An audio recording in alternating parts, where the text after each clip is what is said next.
Dolly Chugh's The Person You Mean to Be. Initially, Dolly Chugh's book The Person You Mean to Be, How Good People Fight Bias makes it feel like another book about motivation, self-improvement, and some talk of equality.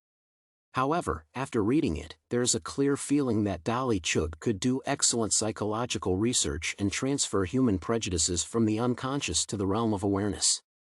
It will impress even the most sophisticated readers since the author, with the help of her psychological education and experience, conducts many manipulations on human thinking and the habit of thinking comfortably. The most valuable and significant part of this book is Part 1 because the author begins to describe the invisible opposition of builders and believers. Dolly Chugh, in her book, introduces readers to her concept at the initial level but already postulates a critical thought. Believing in diversity and inclusion does not mean we are building diverse and inclusive organizations. It is in vain to believe that we are talking specifically about building organizations such as Google or Microsoft, even though Dolly Chugh's ideas are considered relevant for these giants. It's hard for me to say which part of the book is challenging my social tolerance, but the whole text unambiguously overturns the concept of social tolerance.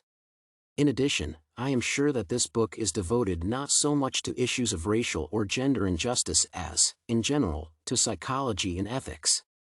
Chang postulates that the three hardest tasks in the world are neither physical feats nor intellectual achievements, but moral acts. Dolly Chugh, in her book, raises an important topic of the severity of moral responsibility, which it is appropriate to associate, perhaps even with the ethics of the 19th century. Absolute social tolerance, in my opinion, lies in the active form of such an environment for the people around us. Many define social tolerance as caring and focusing on social intolerance. However, Chugh claims that these words have nothing to do with real support. In real life, minorities do not worry about the ethical guidelines of the majority, who, in turn, cherish them in their heads, trying to be just good. Chugh's idea is that is good for oneself, and oneself is of no benefit. I would recommend using this book for the first year, but not for all faculties. Perhaps it will not be attractive to everyone, and not everyone will understand the essence of the problem that destroys the habit of human thinking. Although going to college, young people often face ethical and equality issues, so it may be a rewarding experience.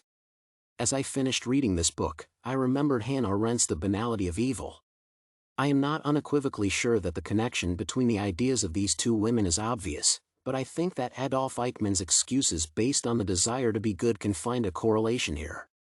Although this example looks immoderate and inappropriately cruel, Adolf Eichmann is not the builder Chugh is talking about. He had an illusory belief that his deeds would lead to a great goal. He had nothing but empty faith, but that's what his excuses might sound like, wanting to be good. In conclusion, I will say that I find this book interesting, but not easy for young people who are not used to reflection.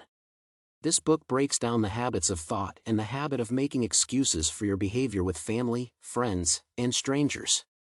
The path to inclusiveness turns out to be very difficult, and at its foundation lies the constant overcoming of oneself and one's stereotypes and prejudices.